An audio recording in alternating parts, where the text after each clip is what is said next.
Hey, bonjour les gamers, c'est Spider sur la chaîne GameStar TV. Donc voilà, je vais vous présenter une vidéo aujourd'hui sur une des consoles de cœur que j'ai depuis que je suis euh, dans le monde du jeu vidéo. Et là, je vais vous présenter la console vraiment qui me tient tout particulièrement à cœur. J'ai joué beaucoup quand j'étais un peu plus jeune. Et là, je peux vous dire que elle est juste à côté de moi. Elle est là, sous Crystal Box notamment. Elle est toute neuve, en boîte, avec ses cales, etc. Et les notices, notamment en super bêta. Je l'ai acheté neuve à l'époque. Donc je l'ai mis sous Crystal Box, notamment cette console typique PS2, PlayStation 2, donc qui est sortie à l'époque. Notamment, elle a été en France, elle est sortie le 4 novembre donc 2000 notamment, en France et en Europe en général. Et elle s'est terminée notamment, la fin de cette vie de cette console s'est terminée exactement dans le monde le 4 janvier 2013. Donc voilà, pour l'histoire un petit peu de cette console, il y a eu beaucoup de jeux qui sont développés, plus de certainement entre 2000 et 3000 jeux PS2. Je ne sais pas s'ils ont été comptabilisés ou pas. En tout cas, j'ai regardé un petit peu, j'ai fait des recherches sur Internet. Il y en a à peu près entre 2000 et 3000 jeux, voilà. Après, en FR, certainement dans les 2000, et dans le monde entier, plus de 3000, c'est sûr. Donc, voilà. Donc, la présentation de cette console, elle commence tout d'abord par ce pack. Donc, ce pack à l'époque qui est sorti. Donc, ça, c'est la console FAT, notamment. Donc, la FAT, c'est la plus grosse, notamment, qui est un peu plus épaisse. Donc, qui est sortie en premier. Donc, ça, c'est la classique en France qui est sortie en premier. Donc elle est très volumineuse et très lourde surtout. Donc à l'époque, c'était une révolution après la PS1 notamment et la PS1 qui était sortie. L'amélioration des graphismes et les jeux qu'elle proposait notamment. Donc là, je vais vous présenter notamment quelques accessoires de cette console et également 5 jeux que j'ai sélectionnés qui, pour moi, ont tout simplement une qualité de jeu et j'y ai joué souvent également. Donc je vais vous présenter dans cette vidéo. Donc voilà, on commence tout d'abord par la FAT. Donc la FAT, je ne vais pas la déballer cette console, je vais la mettre sur le côté un petit peu. Donc en fait la FAT, elle se présente comme ceci. Ça c'est une que j'ai eu en loose, en vide-grenier, donc tout simplement. Donc voilà la FAT, elle se situe comme ça. Donc avec le logo PlayStation 2 notamment là, avec ses accessoires notamment. Donc on pouvait mettre notamment deux manettes et deux cartes mémoire. Cartes mémoire que j'ai ici tout simplement. Des cartes mémoire de ce type là notamment. Bon, il y en a plusieurs sortes, plusieurs couleurs. La FAT, notamment la console FAT, il en existe aussi beaucoup de couleurs également, notamment en gris, j'en ai vu de plusieurs multicolores. Bon, la noire c'est le classique, donc voilà, elle est en blanc même je crois. Donc voilà, elle est assez lourde, mais bon, à l'époque c'était un bijou. Et c'est quand elle est sortie, elle a révolutionné le monde du jeu vidéo avec ses CD notamment qu'on pouvait mettre ici notamment. Et voilà. Donc pour en parler tout simplement, c'est que l'interrupteur est derrière, notamment on pouvait l'allumer par derrière, notamment. Attention à vérifier en vide-grenier, en VG, en brocante, quand vous en achetez une pas trop chère. Normalement elle se situe en brocante, vous pouvez en trouver une dans les, allez, on va dire entre le 30. Allez, 40, c'est en super bêta, ou entre 40 et 5 euros. Vous pouvez trouver des PS2 à ce prix-là. Tout dépend les vendeurs qui vous la vendent, mais vous en trouvez des vraiment pas chers à notre époque-là, parce que c'est vendu en quantité énormissime. Moi, quand je vérifie la PS2, je regarde surtout le ventilateur. Ici, vous voyez, je l'ai pris en loose, mais il y a beaucoup de crasse à l'intérieur, donc c'est surtout la base, c'est voir le ventilateur ici. Si déjà il n'est pas trop encrassé par la poussière notamment, ça c'est hyper important. Sur les côtés aussi également, quand vous la regardez en VG, c'est ici. Ici, cette barre-là d'aération notamment. Et il faut vraiment vérifier cette partie-là si vous voulez vraiment qu'elle soit de bonne qualité. Il vaut mieux que ça soit plutôt propre dans ces cas-là. Donc voilà. Après, ce qu'il faut vérifier souvent aussi également, quand on la branche après en VG, on l'allume, on ouvre le DVD, on regarde un petit peu si ça s'accroche ou pas. Des fois ça peut s'accrocher et ça fait un bruit bizarre, donc si ça fait un bruit bizarre, c'est pas normal. Normalement ça doit s'allumer, s'ouvrir et se fermer normalement. Donc voilà. Donc ça, c'est la FAT que je vous ai présentée. Je vous ai dit qu'elle était en plusieurs coloris. Voilà, la noire, c'est la plus classique qu'on trouve en France notamment et dans le monde. Donc elle s'est vendue à des millions d'exemplaires. Et donc on la retrouve comme ceci. Après, je vais vous montrer typiquement une manette de PS2.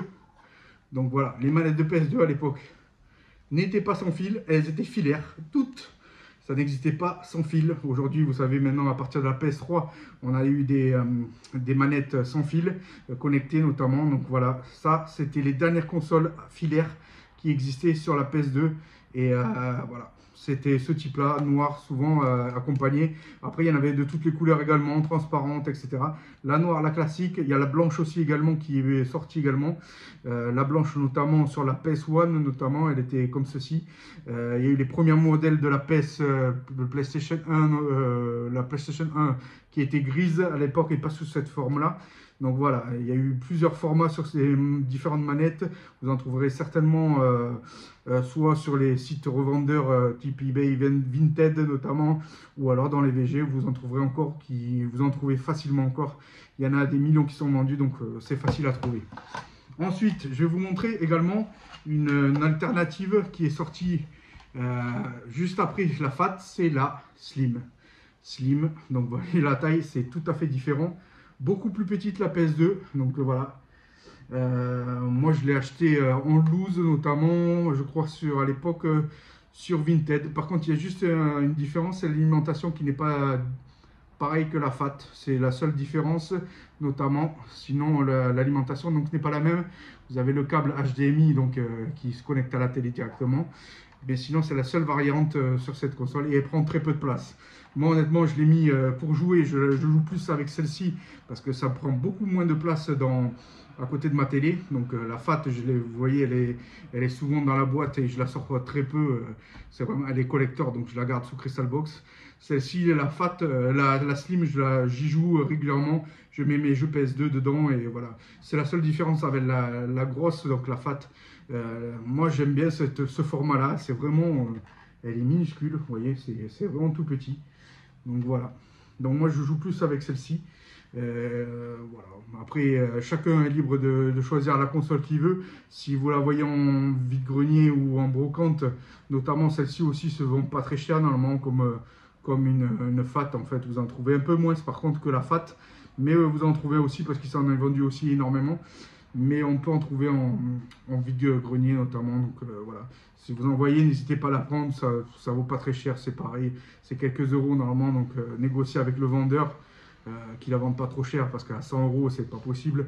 Donc c'est moins de 100 euros certainement. Mais voilà, il faut aussi également regarder l'état s'il n'est pas trop rayé. Voilà, là c'est pareil. Il faut regarder également s'il n'y a pas trop de poussière dans les connecteurs. Donc voilà, c'est hyper important de vérifier tout ça là. Donc voilà. Et après la tester bien sûr sur la télé directement pour voir si elle fonctionne. Donc voilà, ça c'est la PS2. Ensuite la PS2 Slim, on va passer directement à la carte mémoire comme je vous ai dit tout à l'heure. Carte mémoire, il s'en est vendu plusieurs dans le monde. Notamment, ça c'est des classiques, il y en a plusieurs sortes. Ça c'est hyper important de l'avoir et de jouer avec. Parce que voilà, moi je l'ai payé je crois dans un cash 8 euros, je crois. 8 euros, c'est affiché le prix. Je crois que c'est affiché le prix, voilà.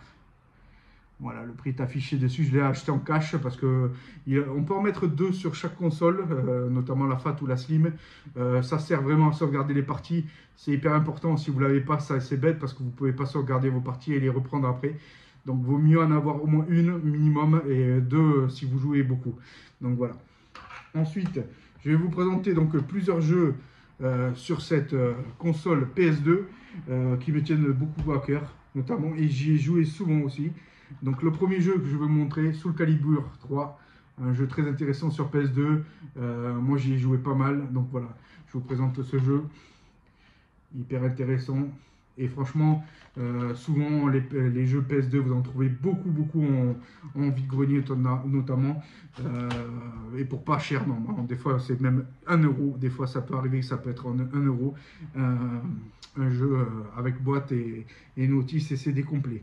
Ensuite, je vais vous présenter un jeu qui me tient encore plus à cœur parce que je m'appelle Spider et c'est Spider-Man. Spider-Man sur PS2, un jeu mythique. Après, c'est pas un des meilleurs Spider-Man, c'est sûr, Mais il reste quand même un bon Spider-Man à jouer quand même, et jouable. Donc voilà, essayez-le si vous le voyez ou vous le trouvez. N'hésitez pas à l'essayer sur la PS2. C'est un jeu quand même intéressant et je pense qu'il faut vraiment l'essayer pour donner son avis par rapport à la qualité de ce jeu. Ensuite, un autre jeu, Ratchet & Clank. Donc voilà, Ratchet & Clank, un jeu mythique sur la PlayStation, qu'on retrouve régulièrement aussi dans les différentes consoles de cette saga Sony, notamment sur les différentes consoles de la PS1 à la PS5, notamment on la retrouve. Donc Ratchet & Clank, il y en a plusieurs sortes aussi. Je crois qu'il y en a 5 ou 6 jeux différents de Ratchet & Clank, notamment, donc qu'il faut acheter. C'est une saga énorme et il est sympathique. Ce jeu est très sympa. Ensuite, autre jeu mythique. Maintenant, on est passé au 5, mais à l'époque, GTA 3. Je ne sais pas s'il y en a beaucoup qui l'ont, ce jeu-là, mais c'est sûr que les graphismes de maintenant sont beaucoup mieux que le GTA 3 à l'époque sur PlayStation 2, mais ça reste quand même jouable et voilà. Moi, ce que je trouve dommage dans ce jeu, c'est qu'il est un peu sombre. On joue, mais il faut vraiment avoir une qualité d'image très importante sur la télé parce que c'est très sombre et les graphismes, c'est vrai que c'est pas topissime par rapport au GTA 5 d'aujourd'hui et sur la PS5, ça n'a rien à voir. Mais ça reste un jeu mythique et de collector.